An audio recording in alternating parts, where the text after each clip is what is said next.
It's still happening. It feels like it's never going to stop. Bryan Harsin, Auburn University, the powers that be. We talk about all of it right here on Locked On Auburn. You are Locked On Auburn, your daily podcast on the Auburn Tigers. Part of the Locked On Podcast Network, your team every day. Yes, come on into Locked On Auburn, your daily Auburn Tigers podcast. I'm your host, Zac Blackerby. I am the publisher of auburndaily.com for all of your Sports Illustrated Auburn coverage. And today's going to be very different, as this offseason has been very different for the Auburn Tigers. My throat is dead. I had a minor surgery done Wednesday morning, and frankly, I do not have a full show in me for you gentlemen. So we're pulling out the big guns. Lindsay Crosby and Charlie 5 will take over today's show. Gentlemen, I have taken enough of your time. I will be listening, and you guys get after it. Yeah, the whole surgery thing may not be completely true. This is the true powers that be taking over the show tonight, kicking the leader out. I am the yellow fella of this podcast. We're being on brand Auburn right now. We're taking over. Let's do this. You've been waiting for it. We're ready to give it to you. Let's go. This is just Locked On Auburn being just Locked On Auburn. Okay, so I can't believe we're still doing this. Cannot believe it's still going on. Absolutely not. Monday, we thought Harsin's gone on Monday. Tuesday, we thought Harsin's going to be gone. Today, okay, he gets back from Mexico. We know he gets back because Thursday is the SEC coaches meeting in Birmingham, so you have to go to that. So he gets back. But as we record this at 8:50 p.m. on Wednesday, because we have waited as long as possible, Bryan Harsin is still the head coach at Auburn. Absolutely. And like you just said, every single day it can't go any further past this. It can't go any further past that.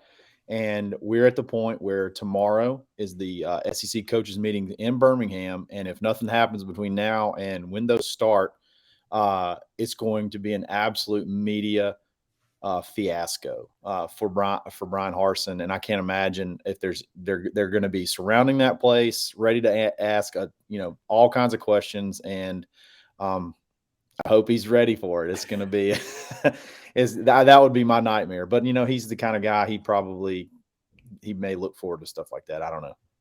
I don't really think he cares about the media. He just doesn't really care about a lot. Yeah. And part of this whole situation, I mean, from the very beginning, this kind of feels like everything's gone the wrong way for Bryan Harsin. And maybe and some of that's self-inflicted, right? Like he's handled everything poorly. Think about like every other coaching search you see. They get a new head coach and you see all those fawning profiles in the media about the new coach and his new school and his wife, shopping for a house and all of that. And we didn't get any of that with Bryan Harsin. And I think it's because he came in and he said, like, I'm just going to come in and coach ball. Like, I'm going to come in, this one tool I have a hammer, and I'm going to coach football the entire time. And in the SEC, you can't just coach ball. Like it's not, we always make the joke, it's not the X's and O's, it's the Jims and Joes. In the SEC, it's not the X's and O's, you're the CEO. You have to do all of the other stuff. You have to go to Bo Jackson's golf tournament. You have to do the recruiting. You have to do all the other things. And I feel like part of the reason we're in this scenario is Bryan Harsin doesn't have the wins from recruiting, doesn't have the wins from the season or anything else to talk about. If signing day goes differently, if Auburn doesn't go 6-7, we're probably not having this conversation. Right. You just can't have all losses. Like you can't, if you win one of those things, maybe this conversation is different. If you fill some needs on signing day, if you rub shoulders, shake hands with the right people, if the Derek Mason situation doesn't go down like it did, if the Derek Mason, the Austin Davis situation doesn't go down, it's just been, to me, the 6-7. Tell me what you think about this. The 6-7 is less than 10% of, I feel like, what's going on right now. It's all of the losses. There's tons of coaches that come in and they'll be 500, a little bit over 500.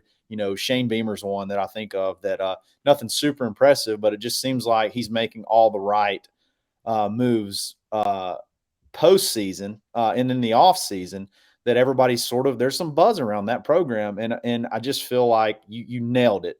The SEC, you have to be a CEO over X's and O's. You can't just coach your way out of things. He can't. That's where we got to where we are now. Now we're at a good old fashioned standoff, and what happens from here? Yeah, this is a Mexican standoff right now.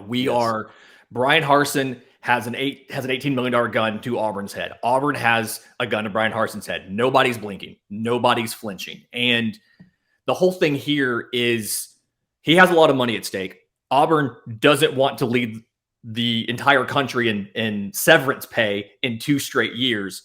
Right. But it doesn't appear like, part of this is we just don't know any information. We're not getting anything one-on-one from Bryan Harsin, but we don't know anything to show that he's going to change anything. All of our experience that we have with Bryan Harsin has been, he is set in his ways. This is what I am going to do.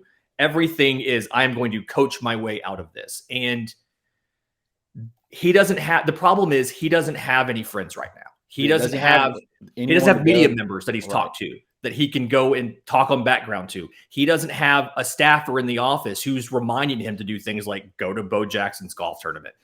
He doesn't have, maybe he does, but he doesn't see value in it. Maybe there is that guy. Yeah. There could be that guy there's a lot of local dudes that are a lot of in-state guys that are on that off the field staff that could more than likely are feeding him this information.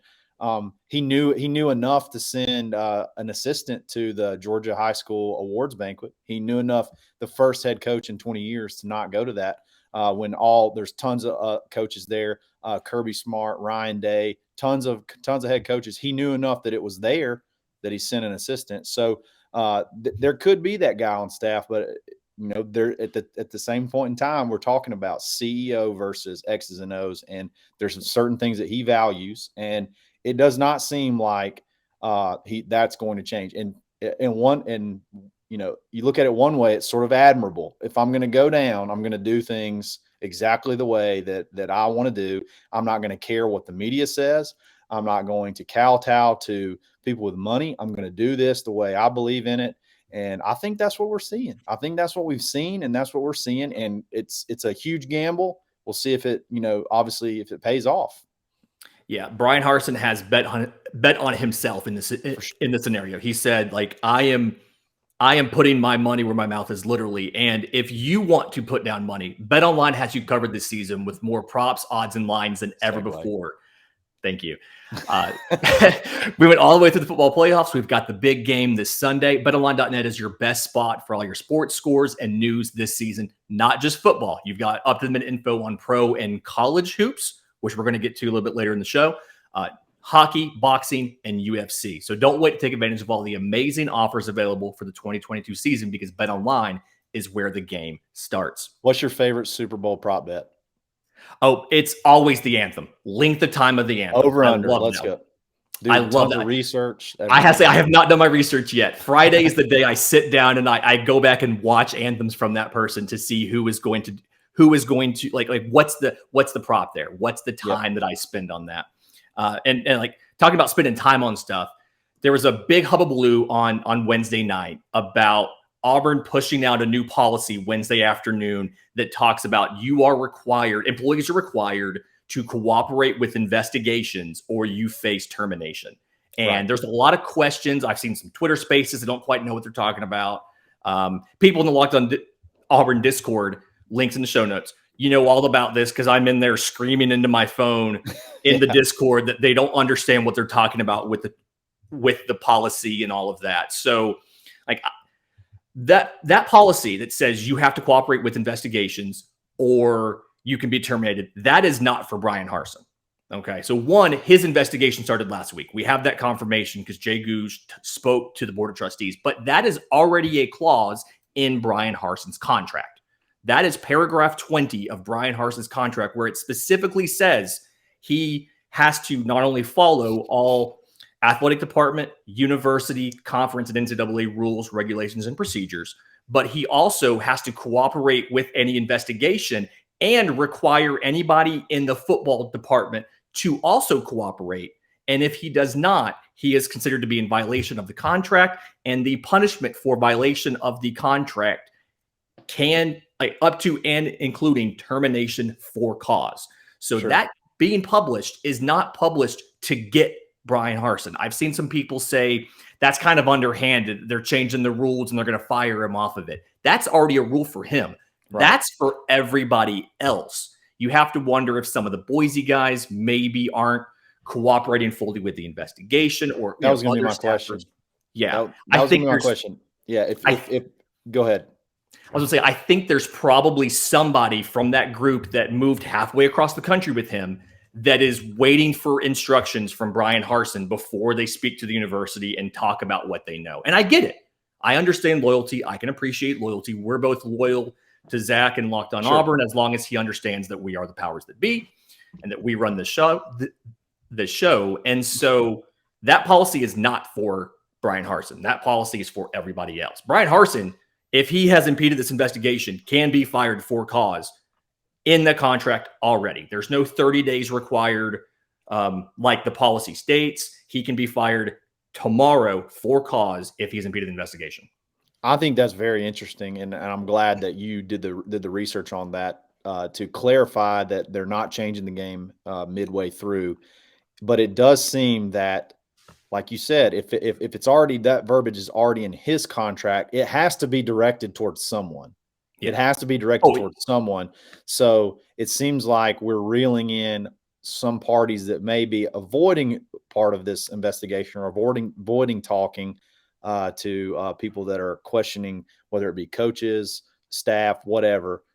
It definitely, that to me is the more interesting part. That to me is the more interesting part about this. It's sort of, we're taking the muzzle off. We're forcing the muzzle to come off those surrounding, if that makes sense. And yeah, it is 100% in response to someone. We just don't know who it is. And if somebody tells you they know, they're probably wrong, because the thing we've learned from this, nobody knows anything.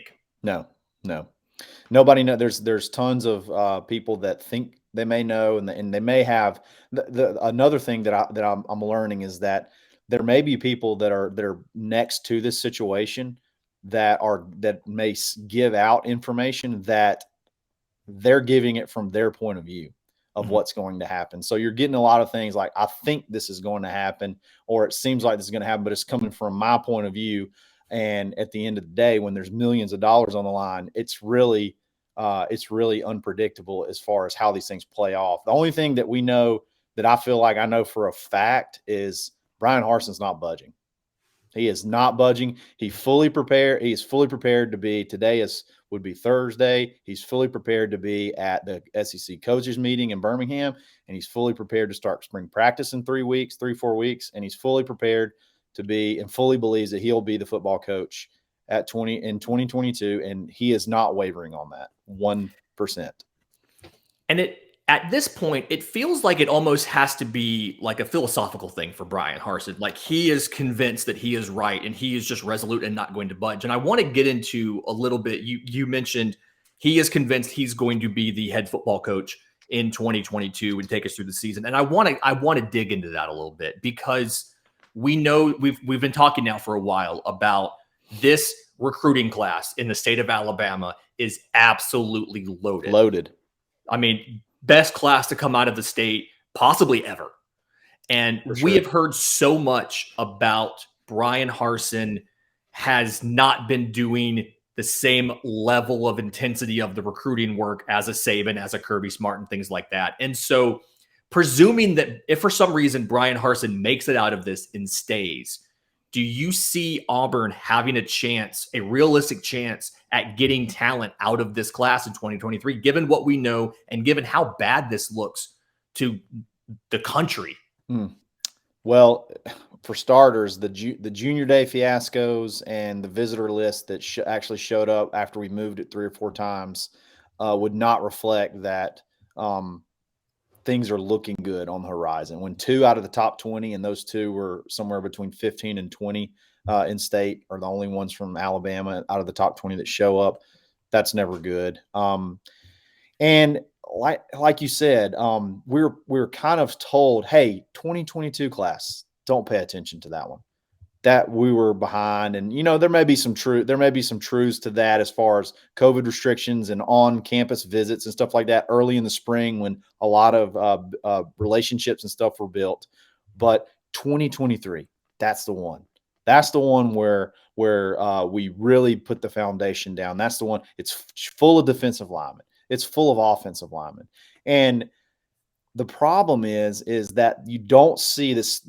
You're not seeing the steps and like the must-have things to be able to take advantage of this time you missed last spring. Like, this is the time where you start to build those relationships where they say you can take advantage of a full year of recruiting. And I mean, unless something changes, I don't see it. I don't see it right now. I just really, really don't. And that's really unfortunate because this is the class. This is the class that you don't have to go very far. You could plant your roots, and this could be your foundation class that you could build off of. And, with USC, you got USC's back in power. So that's going to pull some recruits that Alabama and Georgia's would typically get. So where are they going to go? Their backyard. They're right back in the backyard. And if you're not outworking them, it's just not going to happen. It's not going to work. Jim McElwain is in Florida. Well, guess what state do you have to drive through to get from Florida to Louisiana? You got to come through Alabama. Man's going to make stops while he's here. You mentioned, just real quick before we go to break, you mentioned the junior day fiasco. I feel like our recruiting department has kind of had some glaring losses, something nobody talked about a lot. There was a tweet, I think it was Saturday or Sunday, whatever it is, Shrine Game was. And Auburn football tweeted, good luck to our guy. And they tagged Jacoby McClain in the tweet. In tonight's Shrine Bowl, tune in at 7 p.m. And he quote tweeted that. And he said, I'm not playing in the game. Yep. And it's just like, how do you miss something like that?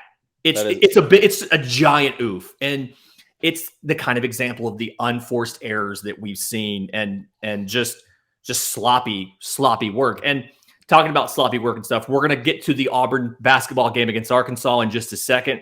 This is Locked On Auburn. So Auburn gets beat by Arkansas. Do you think we stay number one? I do not. Okay. I think there have been sort of looking for reasons to drop us, and I think this will be. I don't think we'll be number one. Probably 2 or 3 in the AP poll when it comes out on Monday. I don't know if that's. I'm not saying that's justified or not. I just think the way the momentum was going, I think that's kind of what it looks like. Jesse Newell's probably going to have us like 23rd, and I think that's going to mess everything up. I know, yeah. So Auburn's now lost 2 games on the season, both of them obviously in overtime. This game 80-76 in Arkansas, and undefeated in regulation. Undefeated in regulation, baby. Let's go. Get some. And so hang that banner. And so the thing that I like, the takeaways that I had from that game is, one, it hurt to watch because obviously I was on the losing end of it. But that end of game sequence with the dunk and the lights going out and the fireworks and the storm in the court, that was pretty cool. Like, objectively, that looked really cool. Yeah. And when a school storms the court against you, that has to feel. I can't think of the last time somebody stormed the court against Auburn. That's the big. I don't think it's ever has that ever happened. There's no way that has ever happened where someone beat Auburn University in basketball and rushed their court. That has never happened. There's no way. If it happened, hop in the Locked On Auburn Discord and tell us about it. Links down in the show notes. Joint great community. We've been talking all this stuff. You would have gotten all this info about the clause about the cooperating a day earlier if you were in the Locked On Auburn Discord. So join that. The big takeaway that I had from the game, outside of that, and outside of how much we miss Zep Jasper, because everybody who listens to this show, we love Zep Jasper. Sure. Zep's our guy. This is a Zep Jasper podcast.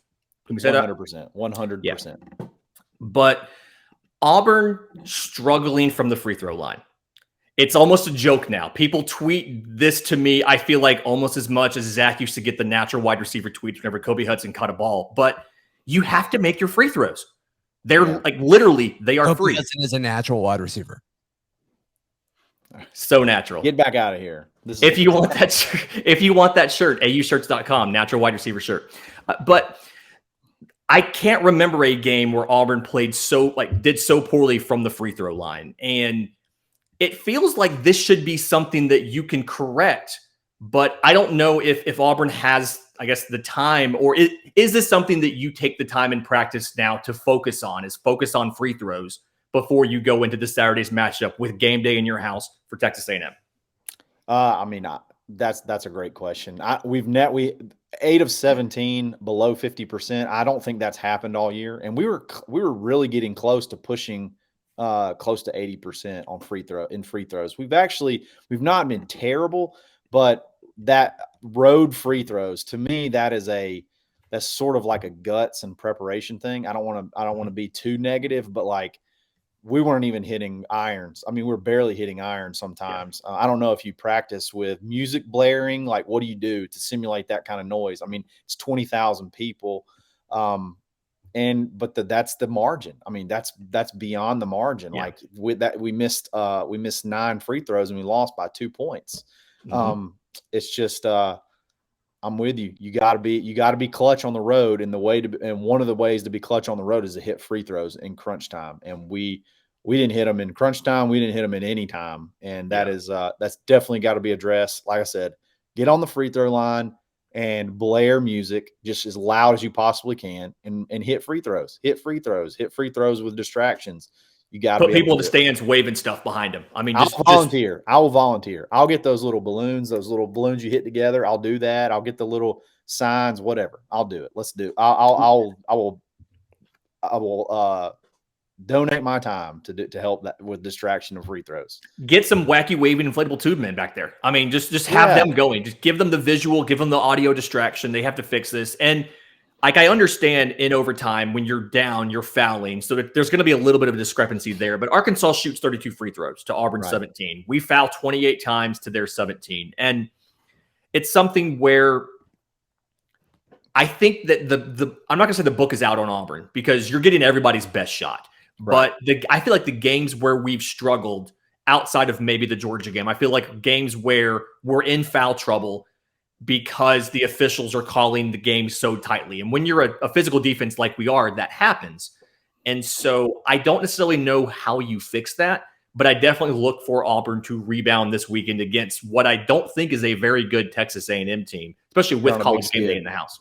Absolutely. They're on a big skid. Look, I had this game. We talked about it several times. We talked about it in the post-game show, the call-in show after the game. If I want to listen to that, where could I do that? You have to listen to it, ESPN 106.7, directly after the game every single Saturday. I had this game circled as a possible loss. I've had it circled for quite a while. They're a good team. Let's just call it what it is. Jalen Williams is an exciting player. The Note kid is unbelievable, and he was so clutch. He hit that 3 right in Jabari's face, which not a lot of people can say that. I've had this game circled, and it took them overtime to take us down with some uncharacteristic turnovers late, without our starting point guard, who may not fill up the stat sheet with rebounds, steals, things like that, but he protects the ball. He doesn't turn it over. He doesn't get rattled. I'll take it. It's not that, it's not the end of the world. I did dislike it was frustrating for us to have 22 seconds and only needing 1 point. And the only thing that we could come up with was jacking up a 30-foot, free throw or a 30-foot 3-pointer instead of, just trying to drive and get the ball to Jabari or Kessler or get a foul or something like that. But Bruce lets them play. Probably that doesn't happen in a tournament game. Let's see what these guys can do. See if they can pull it out. That probably doesn't happen in a tournament game. You probably do call timeout and draw something up, because I think those are the little things that puts the team over the edge. But if he hits that shot, man, we're all fired up. But yeah, it was a tough game. Biggest crowd that's ever been in that arena, and we took them to overtime. We've lost 2 games in overtime off of some kind of freakish type plays. But it just it's not that big to me. I'm not that worried at all. No worry whatsoever. If I call it a loss weeks ago, I say that's probably a loss. Why? And I don't feel negative about the team then when I say it. Like, why would this change anything? It's just not really that big a deal. I don't think anybody needs to worry about anything. I think we're going to go stroke Texas A&M on Saturday in our house, bounce back, and then just kind of keep the ball rolling down towards the end of the season. Yeah. Final question on basketball here. So A&M, we expect that to be a win. Vanderbilt next week, expect that to be a win. We have to go to Florida February 19th. We have to go to Tennessee February 26th. And then we have home games against Mississippi. Ole Miss. Everybody knows Mississippi. Home game against South Carolina at Mississippi State. I could see Auburn maybe losing one more time in this stretch to either Florida or Tennessee. A lot of people are more worried about Florida. I feel like Tennessee is going to get fired up for this game. Yeah. But I think either way, do you think Auburn's done enough to still have the number 1 seed in the SEC tournament, or is Kentucky going to be able to catch up? Well, it's going to be hard for me. Kentucky's got to play at Arkansas, at Tennessee, and at somewhere else. I just looked at the schedule. At Tennessee, at Arkansas, and at Florida. Okay, so those are 3 tough road games they have left. Arkansas could easily beat Kentucky. That is a really good team. I'm almost worried about Arkansas. They only have 3 losses. So I think the key for us is don't ever give up home court, and then you have to me, I think you got to split one of Florida and Tennessee. I think you got to split those, win one of those, and I think that gets you the number 1 seed in the SEC tournament. And let's not forget about Florida. Yeah, we do have to go to Florida. We beat them at home with essentially no Walker Kessler. He was in foul trouble early. I think he played 11 minutes that game. That has not really happened the whole rest of the year. Last night, he didn't foul out until, a minute and 40 seconds left in the game. Played outstanding, had essentially probably could find a couple more blocks in there somewhere and have a triple-double, 19 rebounds. He's just getting better. It's not even his final form. Right. Not even close. He split those 2, and I think you still look good for the number 1 seed. Absolutely. So if you want to stay tuned, we have a Ferg Friday coming up. Yes. Very excited. And I have to ask, I think we'll let Zac Blackerby come back. We tell the people this is his show, so we'll let him come back and have a little bit of say here to take us out. I'm not happy about it. But. I appreciate you guys letting me put on the facade that it's my show. But now it's out there. You guys are the powers that be, and that's okay. Hey, folks want to support you guys. And seriously, if you aren't already supporting these guys in their endeavors on social media or their individual shows, please do that. Lindsay, you kind of tell us first what you have going on. Yeah, so I am the host of Locked On MLB Prospects, available wherever you get your podcasts and YouTube. You can follow the show on Twitter at Locked On Farm. You can follow me on Twitter at Crosby Baseball. You can also check out my Auburn baseball coverage, Auburn Daily, as well as the merch at aushirts.com. Love it. Absolutely. Charlie 5, you go real quick. Yeah, you can follow me on Twitter, _Charlie_5. Jump in the auburnlive.com corner message board, the Auburn the Locked On Auburn Discord, or Monday, Wednesday, Friday on the Dad Bod Golf Pod. We'll be back tomorrow right here on Locked On Auburn.